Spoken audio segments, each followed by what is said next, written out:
welcome back to the Key and Jay Booked podcast. I am your co-host Jay, along with my co-host Key. And today, this is episode 2 of Bones at the Crossroads by Ladarrion Williams, where we'll be covering chapters 6 through 10.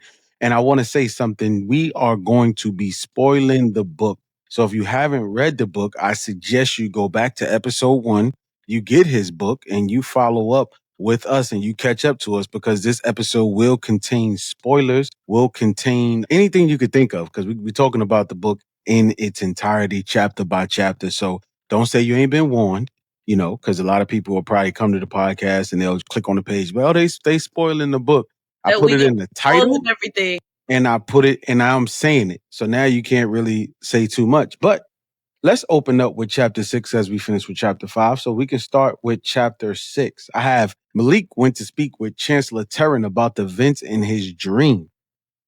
Terran tells him it probably was a dream, but he is still alerts the tribe. And in this scene, I like the way Chancellor Terran has become softer on Malik. I feel like their relationship is being formed very well. They come into terms with the mother. I think they both had a love for her, and I think they still do, and they kind of just share this common pain with the mother. And I see them bonding over that pain. But yeah, what did you think about chapter 6? Picking up right where you left off, I definitely see the same thing. There's a softness in Chancellor Terran now, especially because him and Malik did not get along very well in the last book. But you see that anytime Malik has any kind of issue, he is running to Chancellor Terran. And I really, really enjoy and admire their relationship. We learned in this chapter as well that Mama Aya was a part of the Divine Elam. I hope I'm pronouncing that correctly. I thought that was really, really interesting. And I can say that one of my predictions from the previous chapter was correct. I predicted that even though Malik probably would not pledge, because that's what Ladarrion Williams told us in the interview we did with him. Go check it out. Yeah, check it out. When the Divine Elam was brought up, I was like, what if this is the club that Malik joins? And in this chapter, Professor Atwell, I believe it was, drops that ball onto Malik that, I'm thinking about starting another initiation process. And Malik, of course, is a little weary because he feels like this is the club, this is the secret club that was his mother's path to darkness. So even though he's interested in it and interested in controlling his powers a little bit more, he is still very weary because he feels like, my mom's blood is running through my bones, my blood. You know what I mean? Like, she was bad. This is the club that turned her bad. What if I join it and I turn bad? So he definitely had some reservations. But what do you think? Do you think that he should join, that he shouldn't? I feel like in this chapter, he was more or less, I think he was scared because, she floats over to him and we find out that she's 425 years old. Yes, so she's older than Mama insane. Aya. Mama Yes. Aya. Yes. And she wants to talk to Malik and she wants to, see how he's doing in her class, even though that she had a ulterior motive, I can say. She had an ulterior motive. She gives him another sincere apology about Mama Aya.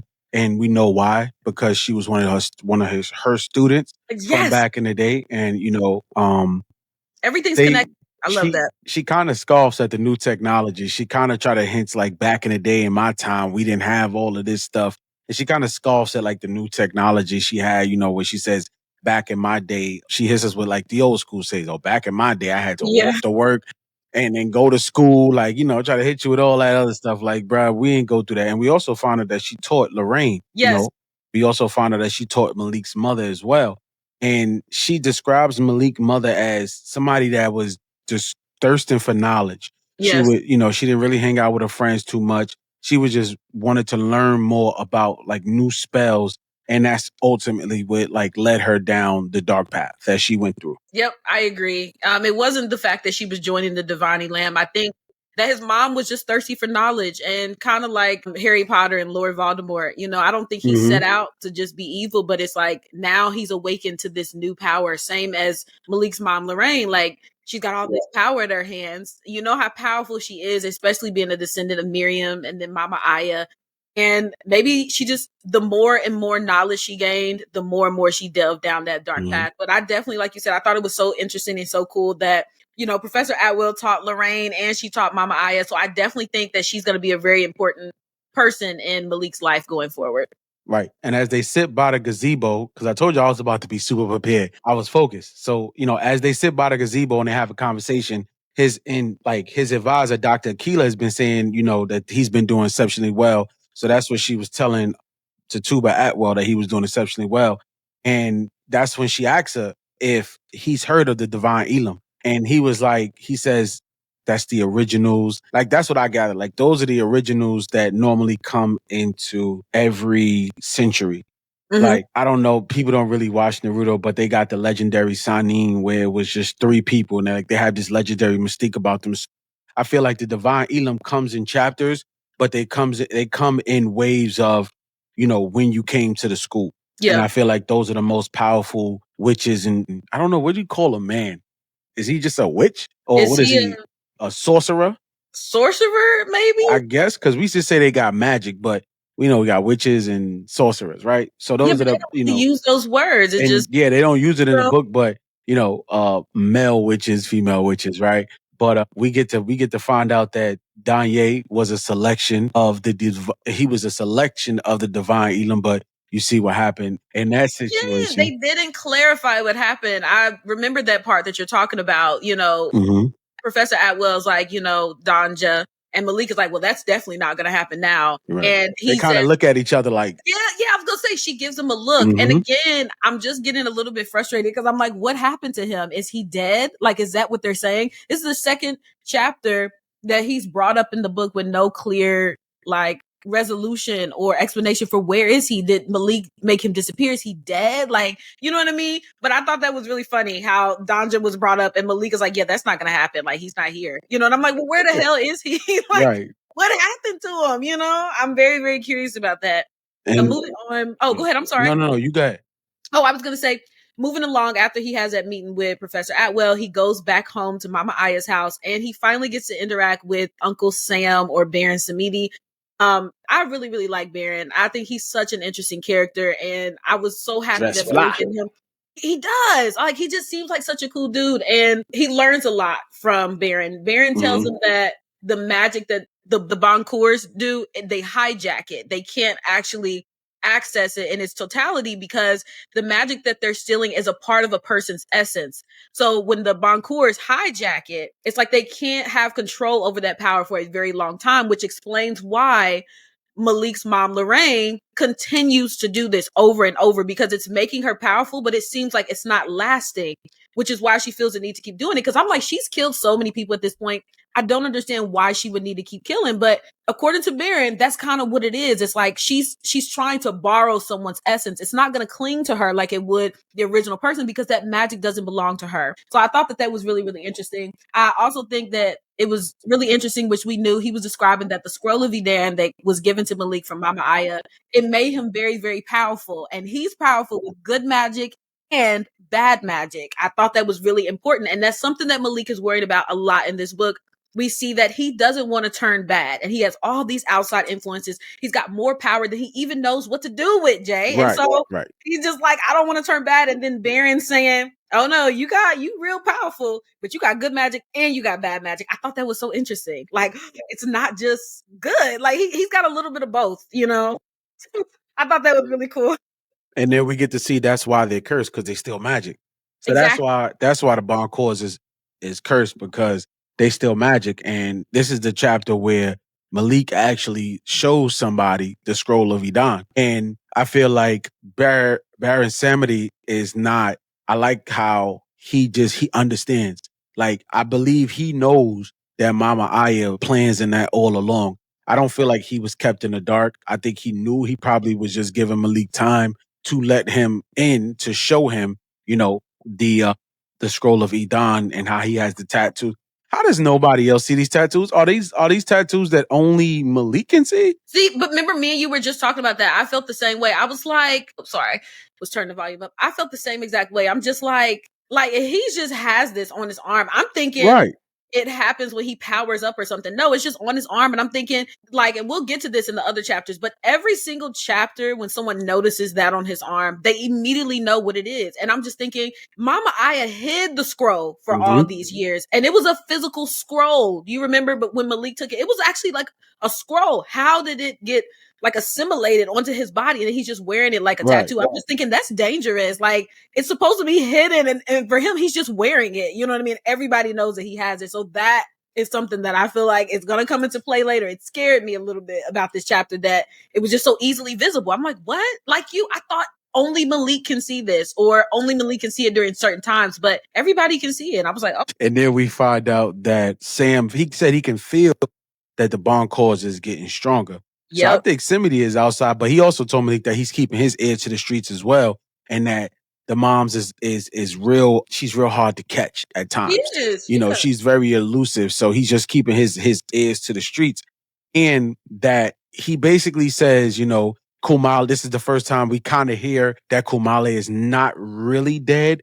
He's still out there, because remember, he was the one who sliced Mama Aya's arm to bring out the mother. So we know, I can't wait till we get to a scene where they're all together. I want to hear the Boncourt side of their story. We hear one side of the story right now. We know a little bit about the Boncourts, but we don't really know what their true.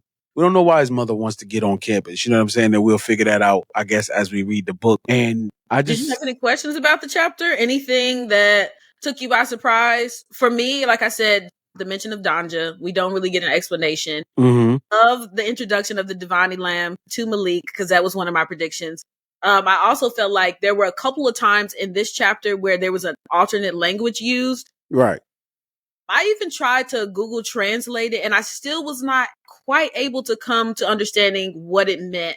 So I know that that's something that Ladarrion said that he was working on. Maybe my Google Translate was like effing up, which has been prone to happen if they can't detect like what language it is. But that is something that I noticed about this chapter. And something else, me and Malik, or not me and Malik, oh goodness. Me and Jay were talking about before the podcast started. I really love the literary device that Ladarrion uses, where he changes the spelling of some of the words to indicate the accent, because Malik and Baron and all these people, all these things takes place in Louisiana. So I loved that, even though I'm not listening to it, by reading the way that he wrote the words, I feel like I can hear their accent. So I really thought that was a really, really nice like touch to the words. I love that. Wait till you listen to the actual audiobook. Then you're going to realize Jay keep telling me I'm listening to the audiobook, so I already know. Like, and we also have at the end of this chapter, we also see that John Henry wants to sell some sugarcane. Sugarcane to the other farmers. And Malik kind of gives him his blessing, because he's like, yo, your grandmother has this sweet old sugarcane, you know, and why not make some money off of her land? You know, plus she was doing this beforehand. Exactly. So that's really how that chapter ends. But one thing I do want to say, that Malik does feel in this chapter, he's relentful. I don't even know the word. He's resentful from joining the Divine Elam, because he says it like twice. He doesn't want to end up like his mother doing Bane magic. So that was kind of like one thing I took from chapter 6 as we move on to chapter 7. All right. Chapter 7 starts. Malik is back in Chancellor Taryn's office. I feel like I told you. This is his new Kamale. Remember, I feel like because Malik did not grow up with a steady father figure, not a steady mother figure either, but definitely not a steady father figure, I feel like he looks for these male role models. So Kumale disappointed him, and now him and Chancellor Taryn are like thick as thieves. And he asks him, he says, so what's going on? Did y'all investigate that all those people that were killed? And of course, Taryn is surprised, because he's like, wait, how did you know that? But of course, Malik knows. He's seen it in his vision. And you know, Taryn didn't think it was real. That was a vision. That really happened. And he said, we've been keeping an eye on it. We spotted your mom in Baton Rouge. And to me, it's just like, yeah, you spotted her, but what are you doing to stop her? Like, at this point, she is so strong that I feel like I don't even know who could take her on at this point, other than Mama Aya, who's not there. You know what I mean? So I really, really like that part. I like how the book starts. And again, Chancellor. I want to say Pranceler, like principal and Chancellor together. Pranceler. Right. Chancellor Taryn's office. So, yep, that's how chapter 7 starts. What were your thoughts about this chapter, Jay? One of the things, like when you said he tells him, he also like, I thought this chapter, again, is showing us more about them two, because you're going to find out that he comes to Chancellor Taryn about, you know, him thinking that John Henry is there to take over the house. And then we find out that Chancellor Taryn looks it up real quick, and he finds that the land was, another word, which is back-to-back books, because we did this in Lady in the Water. The land was bequeathed to Malik, not only lawfully, but magically as well. So I would have wished he would have more expounded on how do you bequeath a land magically. Yeah, I agree. I guess it's for us to just, leave up to us to, Our picture that. interpretation. Yeah, our interpretation. So, and then we get to the elephant in the room with them. He shows him the scroll of Edon. And when I pictured this, Terrence flashed to the door, locked the door, and he came back over he did. He hurried up and locked the door. Nigga, sit down. I gotta tell you something. Look what you doing with all of this. You know what I'm saying? Like, you can't be telling folks you got this. You know what I'm saying? No, like, really? Right. And he hexed the door. Like, ain't nobody coming in here. Sit your ass down. Like, right. Right. And he was like,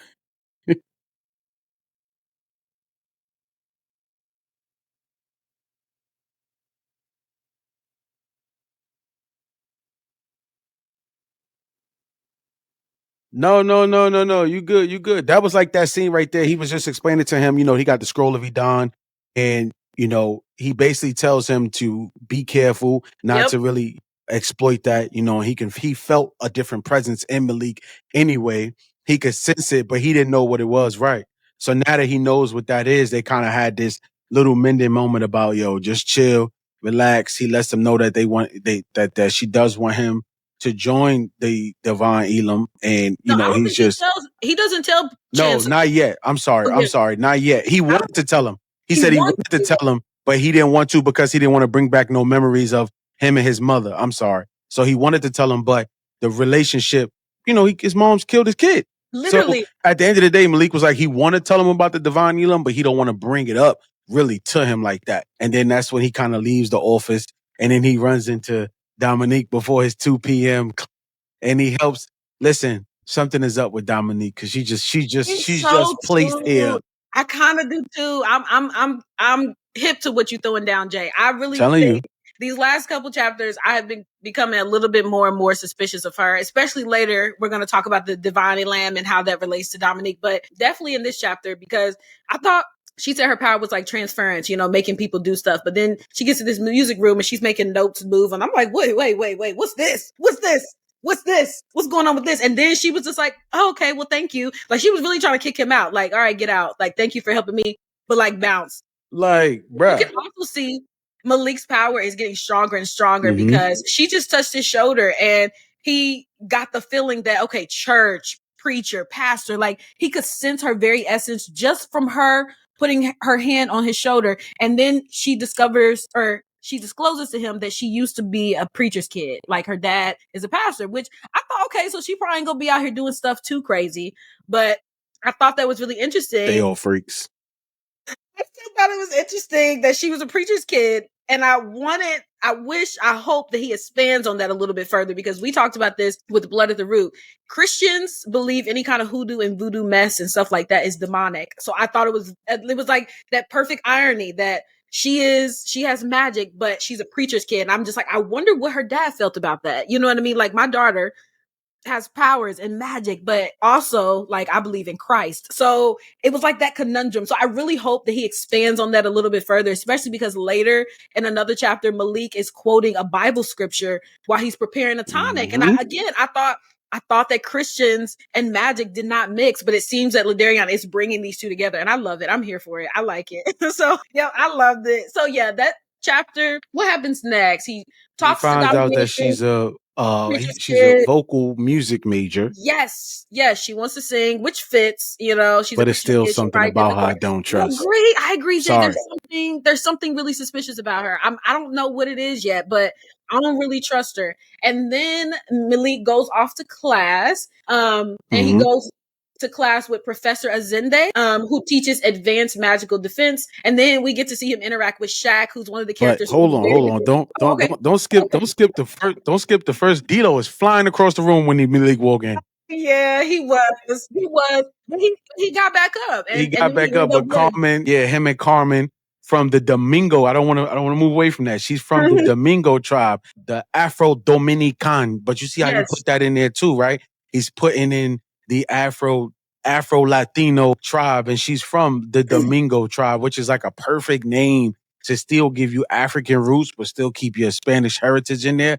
Domingo tribe. And they are fighting D-Lo, and they're practicing, and Savant yelling, that's my name. That's my yelling, name. Yes. After D-Lo gets up and kind of wins that round, that's when Savant get up yelling, "That's my baby." And I keep on telling you, something is going to happen with them. I don't know what it is. And then, right. And after they fit, just think about it in class, after they shake hands, boom, now Malik comes down and then Shaq comes down. And then Shaq is like the new kid, as we found out in chapter 1. And he just teleports, right? And when he teleports, wait, this is what I understand. He said he ran at him and he split in two. So I'm assuming he has like split the powers or whatever. Mm-hmm. And then he tapped Malik on the temple. Yes. And I think that Malik's, scroll of Edom powers activated.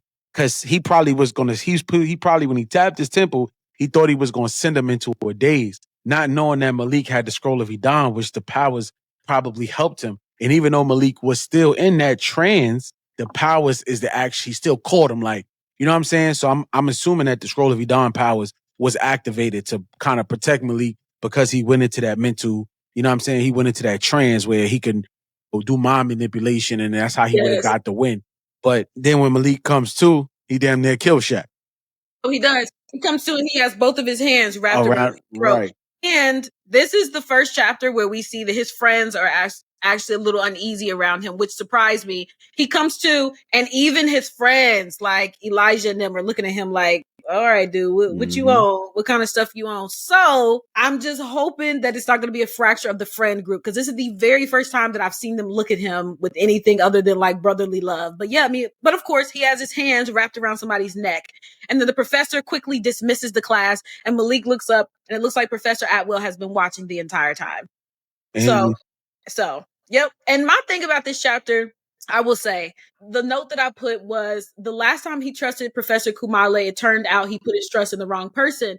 And the thing is, I want to trust Chancellor Taryn, but remember how he's still attached to his mom's titty. Like, you know what I mean? Like his mom basically runs him. And I don't know if I could trust his mom. Like, she's worried about the college, but there's something sinister about her as well. And I keep thinking, what if he discusses what's going on with Malik with his mom because he feels like he can trust her and she's really bad? I don't know. I love that he has Chancellor. See, I keep wanting to say principal. I love that he has Chancellor Taryn, but I do worry. Like, I don't want to see him put his trust in the wrong person. But I agree with you.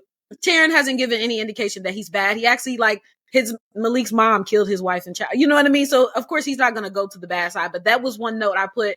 And then also, I put, when are we going to find out who Malik's father is? Not until the end of book 3. And I feel like every time him and Chancellor Taryn meet, it's like, it's the elephant in the room, like you said earlier. It's just like, because Malik did ask him that. He never answered. He never answered.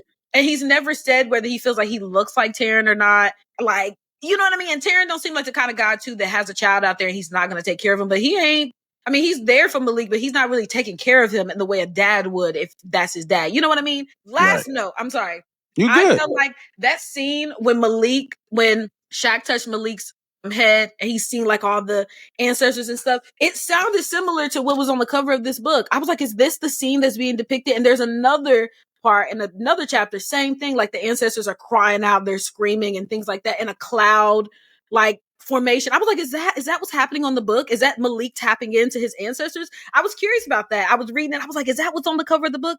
Think so. Are you right? I think so. I was like, it has to be on the cover of the book. But yes, chapter 7 was a good chapter. We got to see him interact with his girlfriend, his future girlfriend, maybe, if she's not evil, And he can't get a good girl to save his life. He can't. He can't get. He might have to turn to they or something. He might have to, man. He can't get a girl to save. He really can't. But insane. And he even mentions somewhere in one of these 5 chapters that he still loves her, or he still thinks about kissing her, something like that. So he thinking about her lips and all that. Like, we don't care She's about. coming back. I'm calling it now. She's coming back. Homecoming night, she's coming back. I think whatever happens at homecoming, because I don't think she can get on to the. I don't think she can get onto the campus. So that's why we won't see her on campus until the Boncours find a way, or we ain't even gonna talk about that. That'd be like a spoiler episode or something like that.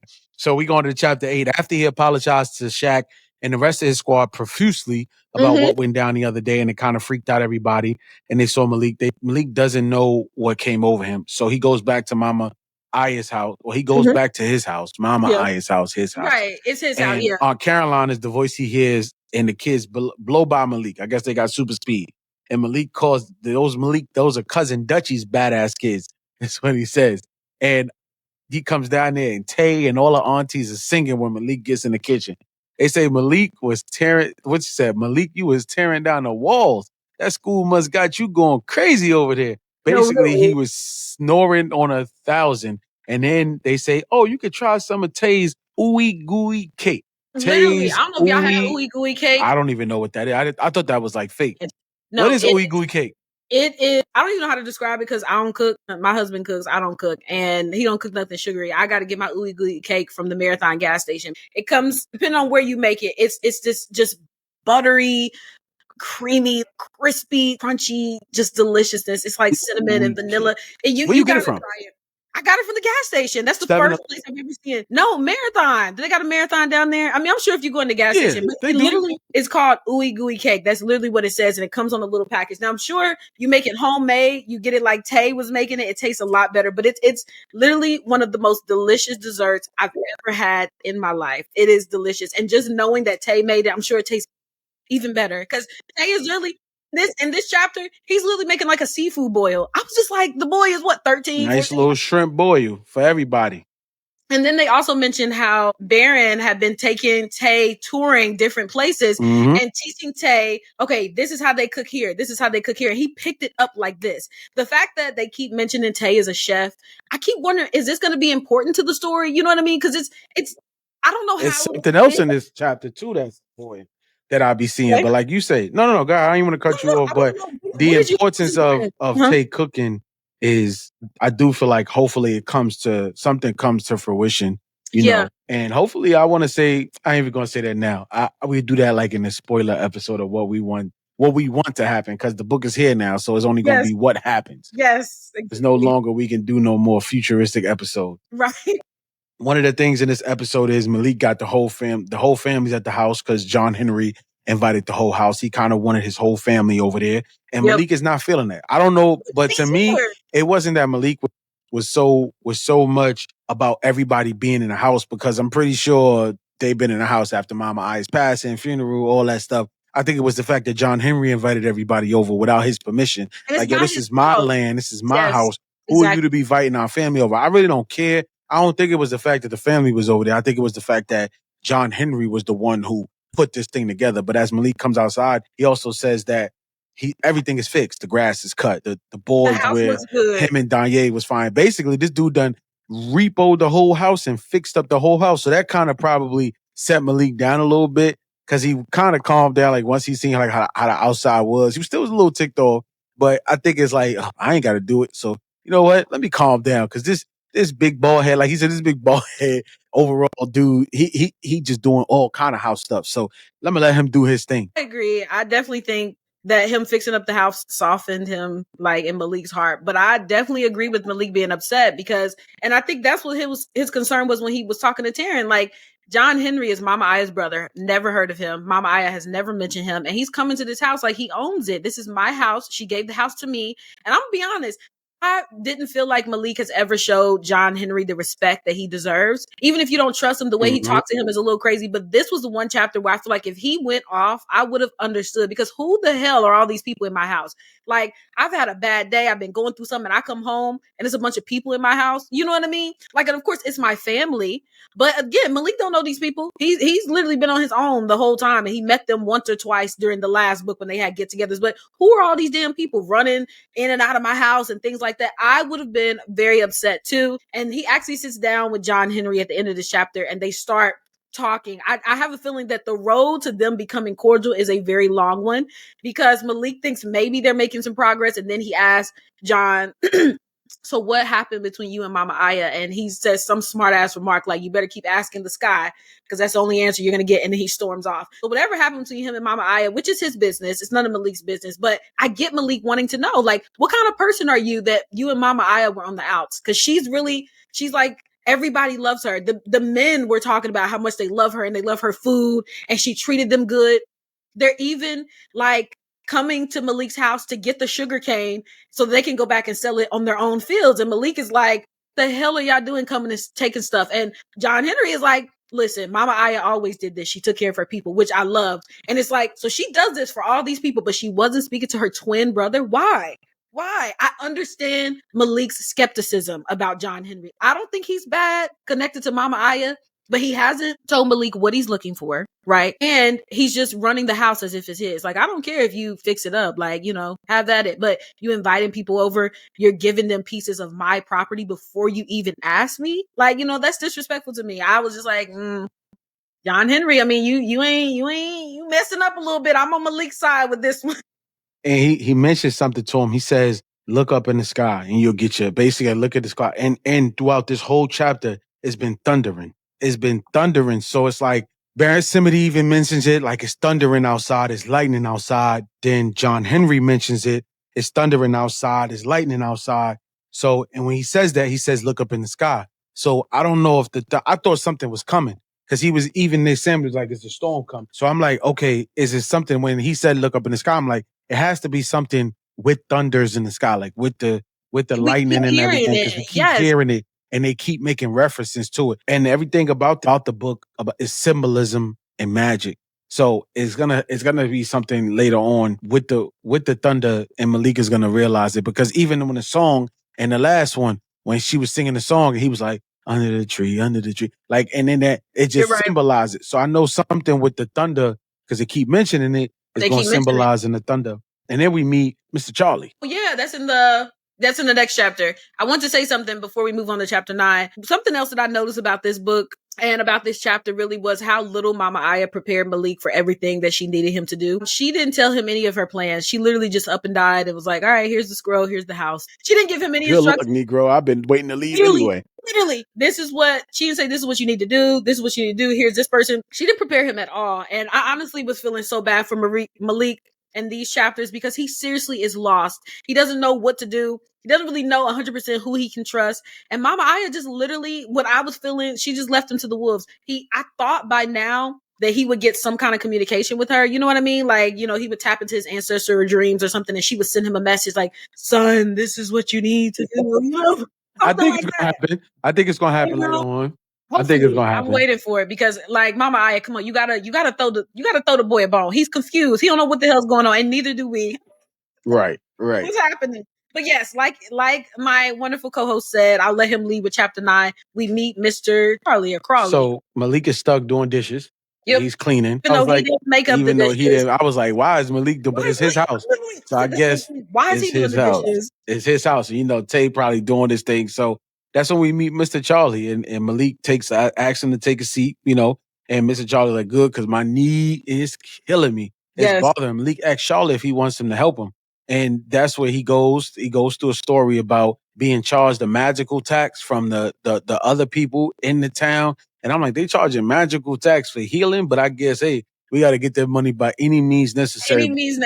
Yep. And Charlie said he doesn't have money to pay that magical tax, so they must have been fixing him up, almost like, I guess, like a drug deal. You know what I mean? Like, you want the healing drugs or you don't. I ain't got no money like that. Crops ain't moving like that. So Malik makes him a magical elixir where he gets a bunch of different things from Mama Aya's room or her cupboard of secret ingredients, and he remedies a nice little healing oil or mixture for him so he can take it like an elixir so he could mend his knee. Charlie's basically, we go back into another, which I like what Ladarrion did, where Charlie goes back and says how his mother used to tell him to put cinnamon on his chest, onion in his sock, just different Southern remedies that a lot of Southern people like to do when they're sick. Charlie, and I like that Ladarrion Williams brought that back, saying that while y'all got y'all magic, there's still other magic that normal people in the South been doing for years that work too. I never heard of cinnamon on his chest.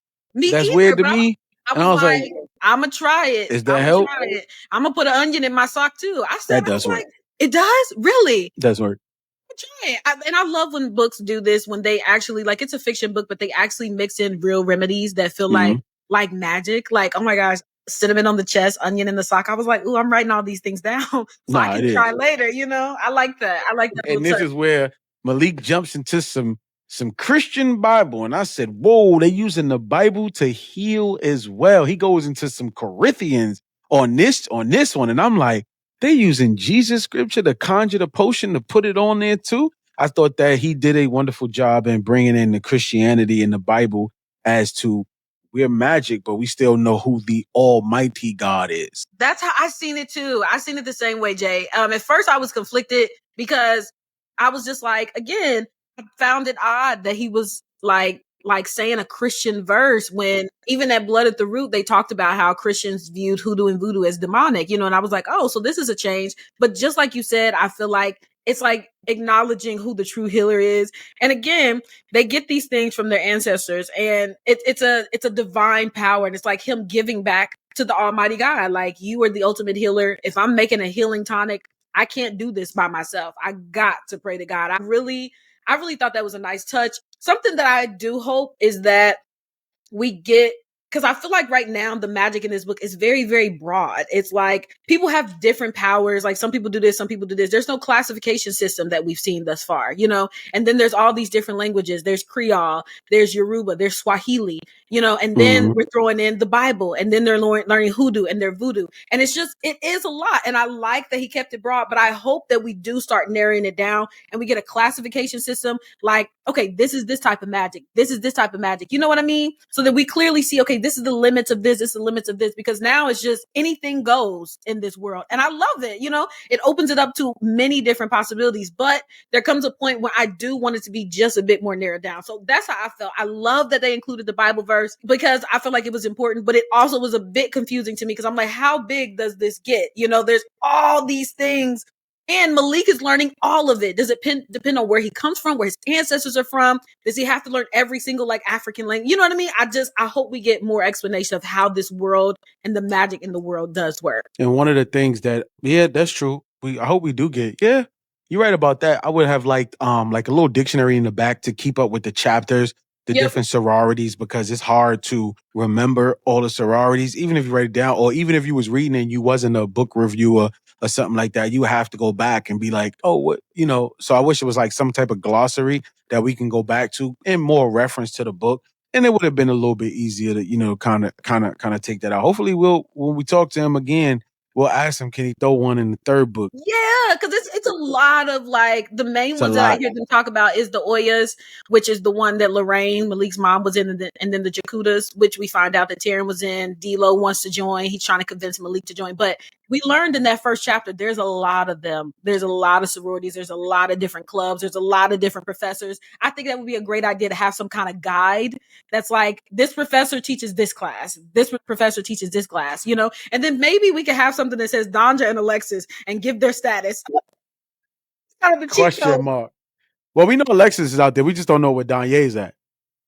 Just still, where is Alexis? What happened with her? Who took her powers away? I want to see and witness. Or did they? Oh, and I told you she's my favorite character. So she keeps getting mentioned. I'm like, where's she at though? Where's she at? But then then we got Mr. Charlie, drinking his elixir, kind of getting up out of there. And then something weird happened. This kind of threw me for a loop in this one. So Malik turns around. He goes back to say something to Mr. Charlie, and Mr. Charlie is gone. Yeah, so I'm because trying to figure out. In the room, and he's just Tay like, comes in the room. He's like, yeah, I was just, helping Mr. Charlie. And Tay's like, who you talking about? Like, what? What? So I'm gonna ask you because I was confused. Is Charlie real? Because wait, let's scroll back though. He also says that Malik has a good heart. You know what I'm saying? And Malik is like, I don't really know about that. And he was like, you do have a good heart. And he says something to Malik before he pops out.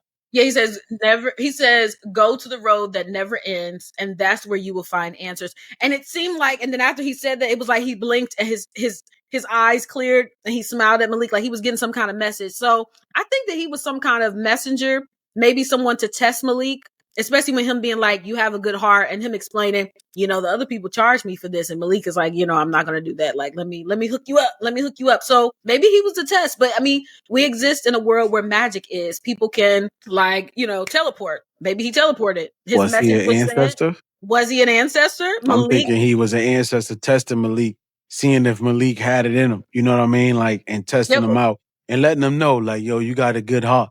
And he gave him that message. Mm-hmm. Go to the road that never ends, And that's where you will find answers. So it didn't seem like Malik took that message to heart too much, because I didn't see in any of the other chapters him being like, oh, I remember what Mr. Crawley said. You know what I mean? But again, Ladarrion Williams doesn't do anything on accident. So I feel like that message is going to be important later. I really do. And then he says a key has to turn left or right. There's no in between. There's no in so between. So you're either going to be good or you're going to be evil. That's exactly but how it ain't no in between. And I feel like you're going to be leaning on the side that's good. You got a good heart, Malik. That's how he said it to him in the audiobook. So I was like, you got to turn left or you got to turn right. There's no in between. I was like, okay, I see where you're going with this one. We trying to keep up. Up now. Especially because that's Malik's whole moral dilemma in this entire book is he feels like he's on the good side, but he's got good genes and bad genes. And he is trying to just be like, I want to stay on the good side. But he's afraid that because of his history and because of his mom, that he's going to go into the dark side. I don't think he will, simply because he recognizes that there's a chance that he would. His mother, I doubt that she even thought about that. She was just like, you know what? I'm going to do what I want to do. Malik is cognizant of the fact that he doesn't want to go bad. And I think that will protect him. It's just he worries so much. And he should be worrying, honestly. Yeah, because his mom's just crazy, yo. Crazy. That is crazy. Then Malik falls asleep. And, a girl appears. He dreams about the campus, and a girl appears from the fog, and he sees a younger Chancellor Terran in his mom.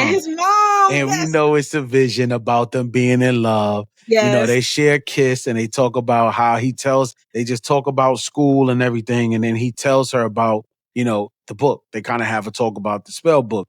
And she says she hasn't read that grimoire in weeks. And we know she lying. She a bon whore. You know she's lying. I'm saying? To us, she's a bon cause. Yes.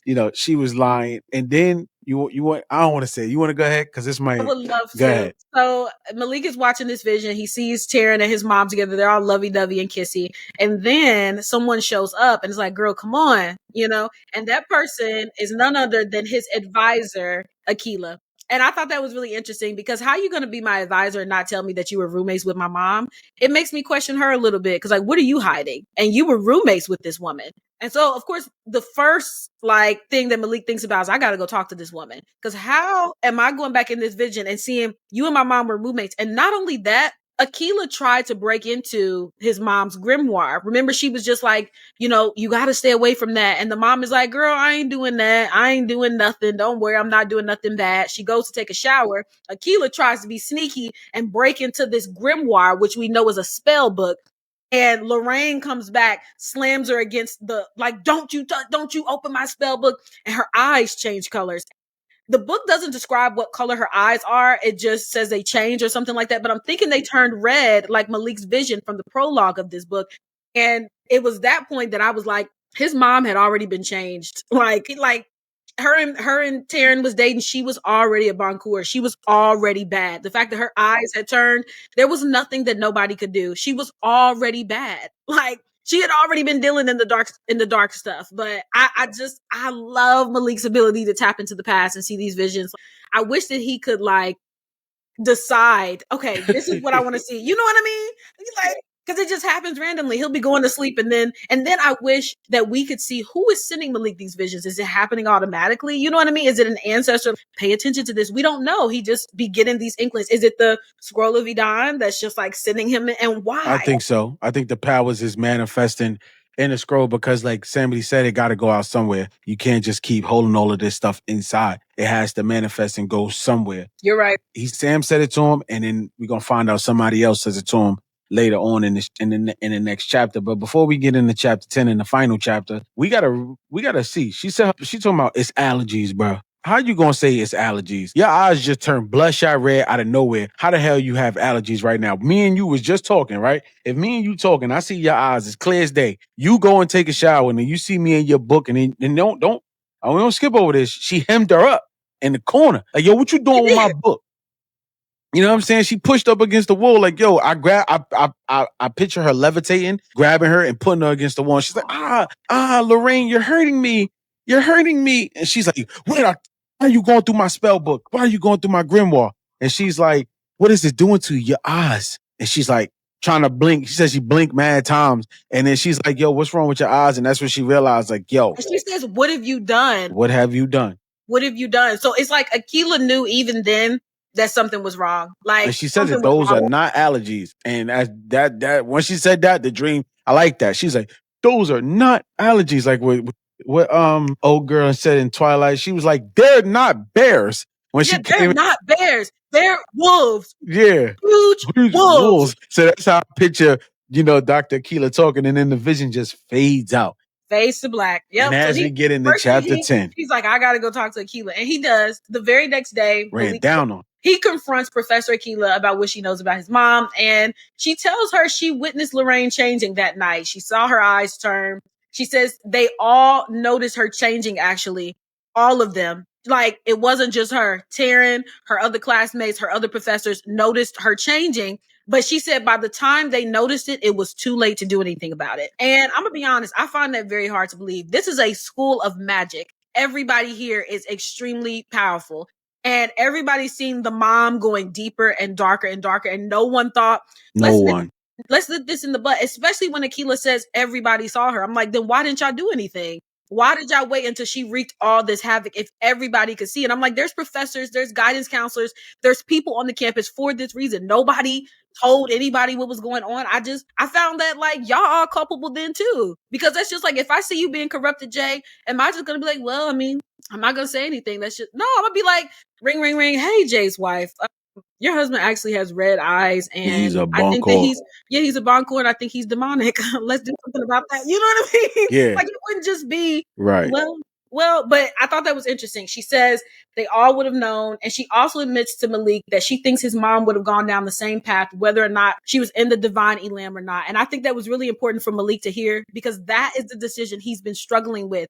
Do I join? Is this the thing that made my mom turn bad? And Akila tells him, look, your mom was already gone. She was doing this stuff before she even joined the divine Elam. She was already doing this. Like, her joining was not a contributing factor for her being as evil as she is. And I think that was just very important for him to hear. Hopefully that can put his mind at ease and he can realize that, Malik, you're going to be okay. Like, these people, just like Atwell said, she's going to be on their ass this time. She's going to be monitoring them like with a fine-tooth comb, keeping an eye on them. She will not let what happened in the past happen again. She learned her lesson. And I think, as powerful as she is, she's older even than Mama Aya. She would have no trouble hurting them and keeping them all together and keeping them in line. So. Right. And as he goes to talk to Dr. Akila, he said, you saw her eyes that night and you knew. And then she tried to throw it out there like, no, I didn't see her eyes. He like, stop lying.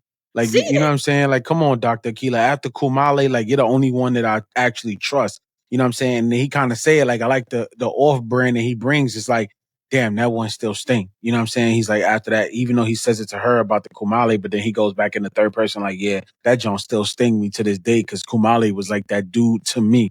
You know what I'm saying? One that understood me. So he's like, you're the only one I trust, but the sting of betrayal, that still hurts.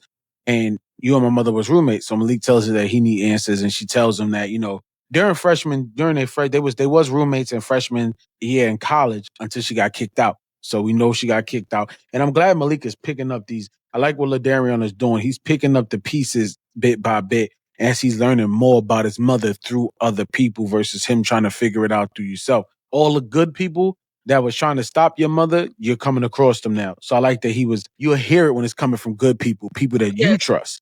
You know what I'm saying? Because if you just find out on your own, you're going to be trying to figure out like how he was before, think his mother was a good girl.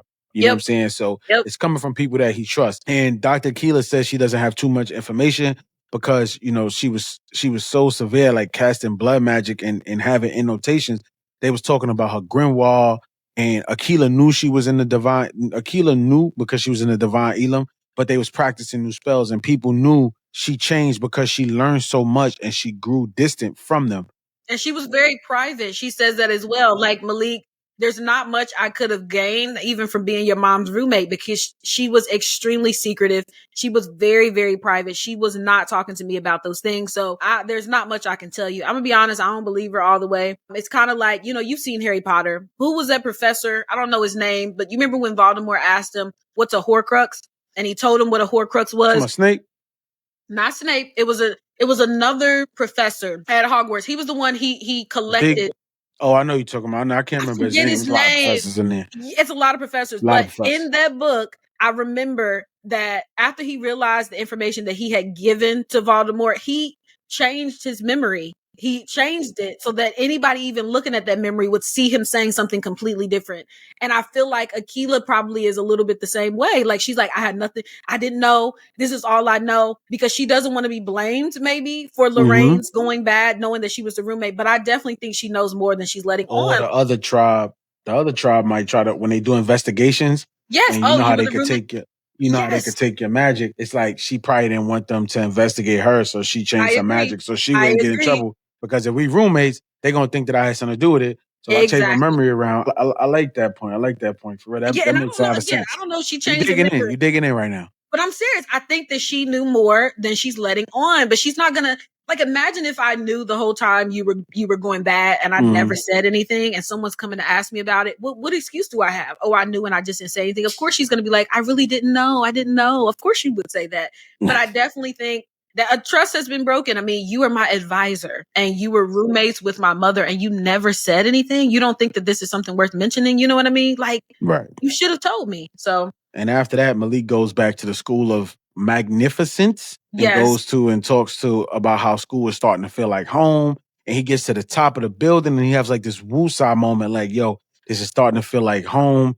Even though I know my mother went here, I like that moment of resignation or resolution for him, and who he runs into again, which is getting me tight. You know what I'm saying? Dominique again. He runs into Dominique with her. They start to go through a little tour, kind of having like a little stroll where they talking about all the paintings in the school done by black painters. And, Malik is starting to get out of there. He's starting to expand his mind a little bit, looking at the art sculptures, the paintings and stuff like that. And then they get to start to describing the paintings in detail. So this is like a little stroll, a little walk in the park. But when they get back to the school, Malik has to still go to class. And he has Professor Tatuba Atwell's Advanced Magical Studies. And in that, and I'm about to pass it off to you. In that class, she teaches Dominique. Well, in that class that she teaches, Dominique whispers to Malik and asks if he was joining the Divine Elam. And I was like, whoa, what? Ooh, I was like, the thing is, I thought this was supposed to be a secret club. Everybody, I mean, people know it exists, but you're not supposed to know really who's in it, except if you know what I mean? It's not. And so when she asked him, are you joining or whatever she said? And he's just like, wait a minute. How does she know about this? You know what I mean? I thought it was suspicious. I'm picking up with Jay through down. He's been suspicious of Dominic from the very beginning. Right. And I thought it was odd, honestly, that Professor Atwell is just going around telling other people who else she wants to join. I just feel like that's dangerous. It's like everybody in this book can't keep their mouth shut. Malik is telling everybody about the Scroll of Edan. Professor Atwell is going and like, yeah, Malik, actually, I want him to join too. Like, girl, shut your mouth.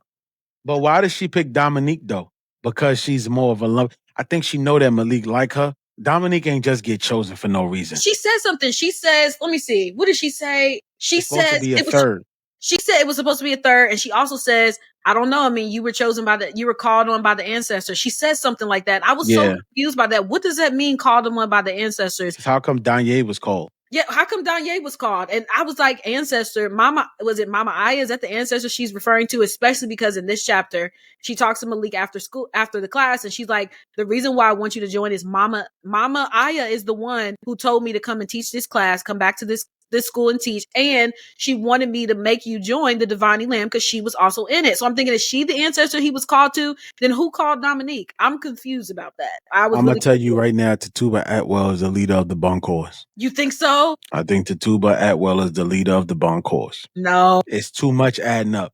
It's too much adding up. I think she's the leader of the Bunkers and she wants to do a hostile takeover where I think she's been planning a super hostile takeover. I think Mama Aya knew. That's why because there's no recollection of Mama Aya finishing school.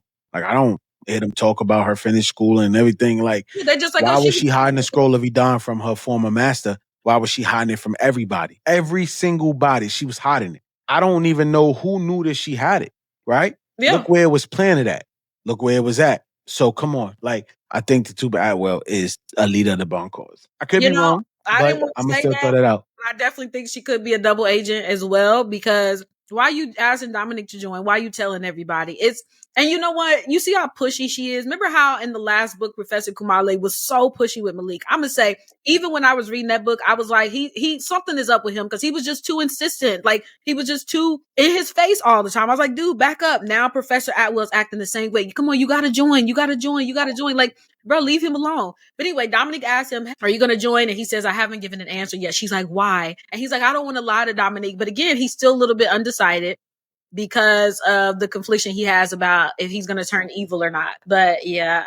And then she asked the subject of the class. Hold on, before you know that, the reason why he didn't get a chance to, because the gang came in, right? Yes. Savant came in, and D-Lo was like, we had to wait for them to get ready. And he's like, boy, I ain't coming outside without no lip balm. You ain't about to have my lips all chapped. I said, look at Savant. Is the main character. Being messy, but go ahead. I love them. Okay, so the subject of the class is the Scroll of Eden. Immediately, I was like, what is Professor Atwell up to? Coincidentally, this is what you decide to discuss. She's a bad guy. This is why I realized in this chapter she's a bad guy. She and the class explains this because she asked him questions, but she explains that the scroll was created by the Divining Lamb to record very powerful spells, including one. It's a spell to transfer godly power to a conjurer, which is the one that Malik's mom was looking into before she got suspended from the school. So I thought that was interesting. I want you to continue going, right? But before I'm going to give you a quick synopsis of what I think happened. I think Tituba was training Malik's mother to do a hostile takeover.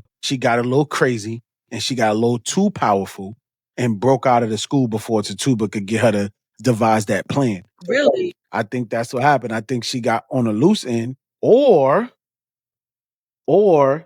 is the Boncours really the bad guy? I just think something is just too easy to just say. So they're talking about the scroll.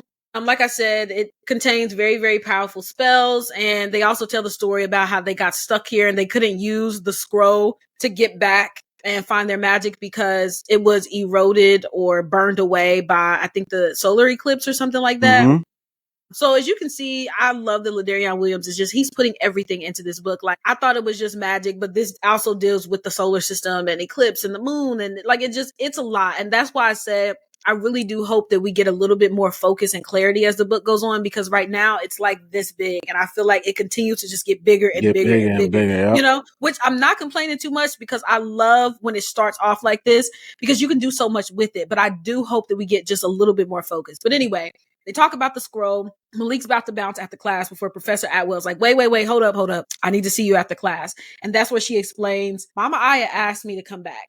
She asked me to teach the class and she asked me to recruit you to the Divining Lamb because Mama Aya was in it too, which doesn't surprise me. I feel like Lorraine follows in her mom's footsteps. You know what I mean? They went to the same school. They're both in the Divining Lamb. She also explains that the Kave skipped his mother's generation and went directly to him from Mama Aya. This is something that I found interesting because this is the first book, I think, where they mention Kave. Like, I don't think that was mentioned in Blood at the Root. And I incorrectly assumed that Kave in this book just meant magic in general. No. That it seems like it's something different because it skipped a generation. Like, his mom didn't get it. And I'm like, so what is Kave then? What is it? What do you think it is? I think it's still a form. Like, I think it's like a generational magic. I think it's just a generational magic, like a generational talent. Like, you know how some people be like, oh, it skipped me. All the basketball went to my brother, or all the football went to my brother. So I think it's like a element, like a generational thing. Like, it can skip you, like the height. People say, oh, I ain't get the height, or skip the height. It went to my second brother. You know what I mean? So I think it's something like Kave is the element, you know, and it just skipped her generation. But I don't believe that. I don't believe Tituba. I think she a liar. You know what I'm saying? Like, that's why I gave her the Tay Diggs face.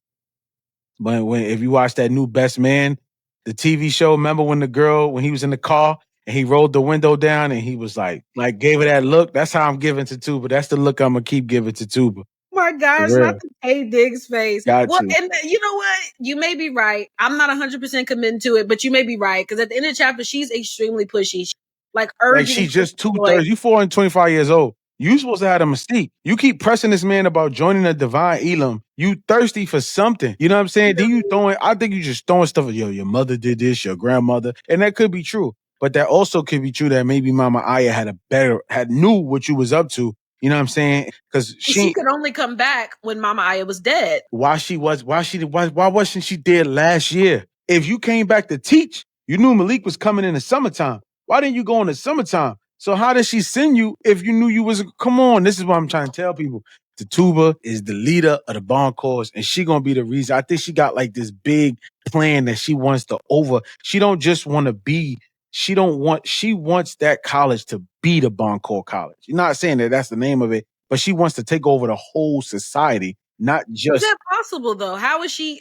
Because I'm not doubting what you're saying, but I keep thinking Malik has expressed to her, I don't want to go bad. I don't want to be like my mom. And in this chapter, she also discovers, I think, that he has the scroll of Eden, like Eden. So she knows that he has it. She's urging him to join. But I just feel like she knows where Malik stands on it. She wanted to take it from him. Does she think that she will be able to convince him? Like, did she convince his mother? Does she think, okay, I'm going to be able to turn him? I mean, because if that's her plan, it's a very shitty plan because Malik is not going for it. He doesn't want to do bad things with his magic. But something else that she says is that, and you said this too, they mentioned it a second time, that Malik's magic will explode if it's bottled up too much. He's not using enough of it. And he has so much of it because of the scroll of Eden is now in him that he's going to explode. He's not going to be able to control it because it wants to get out. It's just bottled up in his mind right now. You know what I mean? And it reminds me of, I read a lot of fae books, fairy and fae, and that's a common thing with the fairies. Like, they have to use some of that magic or it will burn them up from the inside out. So that's kind of what Malik is going through. You can see that he still has so much control over his power, but the scroll is like knocking it out of whack. You know what I mean? And I'll let Jay finish off the chapter because we learned something surprising about D-Lo. Yeah, D-Lo, Malik. Well, let's go back some sub points real quick, not to hold you too long. We get to find out that D-Lo is trying to recruit Malik to join the fraternity that he's joining. He kind of gives him a little spiel about, the Jakutas and them wanted him. Malik is wondering, do they even want me? So they kind of have that moment. We also have a moment where when we go back, a student named Carl says the scroll of Eden was held by the leader of the Divine Elam, and sources say that they had it in possession, which would made, and then they had the eclipse, but the eclipse was supposed to make them go home, but that's why they got stuck here. It was damage in the eclipse, and that had them stuck here, and they couldn't get their powers, but they hid the remaining parts of the scroll it was hitting. And then after class, we, like you say, you learn that she has the scroll. And even before that, another kid, Travis, he says, like a teacher's pet, he says, is the land of the astrologers, the people, the colonizers, they've been here before that. So they came here to feed off the magic from the land. And they came here before the colonizers, before whoever they said discovered them or where they at. They came here because the land was magical in itself. And they was trying to conjure magic from the land and use the scroll to conjure the magic because it was a strong presence. But they got stuck here in the process of doing that. So that's some subplots. But then honestly, we get to the end of chapter, and D-Lo he has to step out. His phone rings. He ends the call. So Malika's like, yo, you having issues with Savant? Like, you good? He like, yeah, we good. You know what I'm saying? So when Malik realizes, he kind of looks at his phone again when the phone rings again. He's like, yo, I got to take this. I need to step out the classroom. So D-Lo's out there. He's arguing with somebody in the classroom. Malik brings his book. I guess class is over now. And he brings his book and his book bag or whatever he had in the class. And as he hands it to him, Malik kind of touches it and conjures a memory that was going in D-Lo's mind. And it's like some people yelling, D-Lo gets slapped by his dad. And then another memory comes into where his dad is dying. So who is he arguing with on the phone? And when did this happen? And then when Malik comes out, he's hearing on the phone, you got to come home. You got to save. You know what I'm saying? Like, and he's like, I'm not coming home. Yeah, he said, I'm done. He's like, I'm done. So I don't know what D-Lo got going on in his past, but I can't wait to see, what Ladarrion has in store for D-Lo in the remainder of the book. I think from that snippet that we got of D-Lo's memory, it made it seem like maybe his dad had a gambling problem or something. And because D-Lo had magic, he was just like, you should know this. Why are you messing this up? You got all this magic for what if you can't even use it? But like you said, his dad was dying. So I don't know if they were calling him like, you better come home. You better save him, or I don't know what that is, but I am so interested in hearing about D-Lo's story. It also does scare me a little bit because I feel like now we're starting to know a lot more about D-Lo. He's pledging. You know what I mean? Now we know his family history. And I feel like that's something that authors do. They make you fall in love with a character before they viciously like kill them off. So I'm just hoping that it's not D-Lo.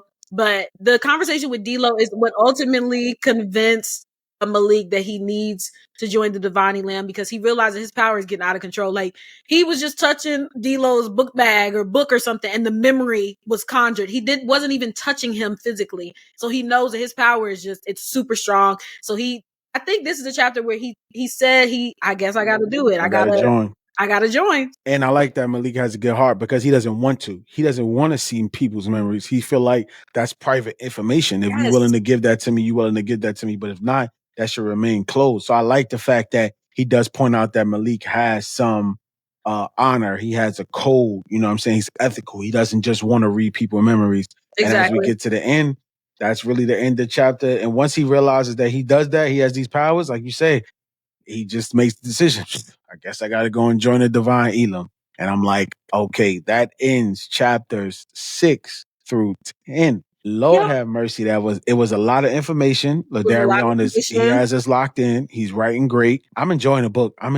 Key. I really am too. I really am. I didn't think that I could enjoy a book so much. And like I told Jay, the last reading month for me has been so slow, because I literally have been waiting for this book to come out. And I have to stop myself every 5 chapters from not just finishing it, because it just, like, I feel like every 5 chapters ends on a note where I'm like, I gotta know what happens next. As soon as we get off of here, I'm finishing the next 5 chapters. I can't wait. But definitely, y'all tune in. For real. Book, tune in, come back, and leave your comments. We want to know what you guys are thinking of the book so far. I love it, other than the little things that I pointed out, but I'm absolutely enjoying it. I love, like, the little changes that I can tell that Ladarrion made from the first book to the second book. And it's so interesting how we're getting to learn about his mom's history and Mama Aya, even though those 2 characters are not necessarily present at all times in the book. We're getting to learn about them. It's literally a fascinating read. I'm having so much fun. True story, man. Yep. And I was excited reading this book. I can't wait till we find out more between John Henry and Malik, and hopefully, we get to figure out what he meant by look. That's the most thing I'm looking forward to, is looking up in the sky and seeing what's going on. But that's really it for me, man. I'm just happy that this book is out and we got something. Yes. You know what I'm saying? We got something, and everything is in order right now as we're reading. Absolutely. We can, because this is like the big monkey that we wanted to get off our back. You know what I'm saying? So it's happening. We're here. It's all happening, according to somebody that I stole that from. But until next week, man, she's that reader. I'm just a speaker. Yeah.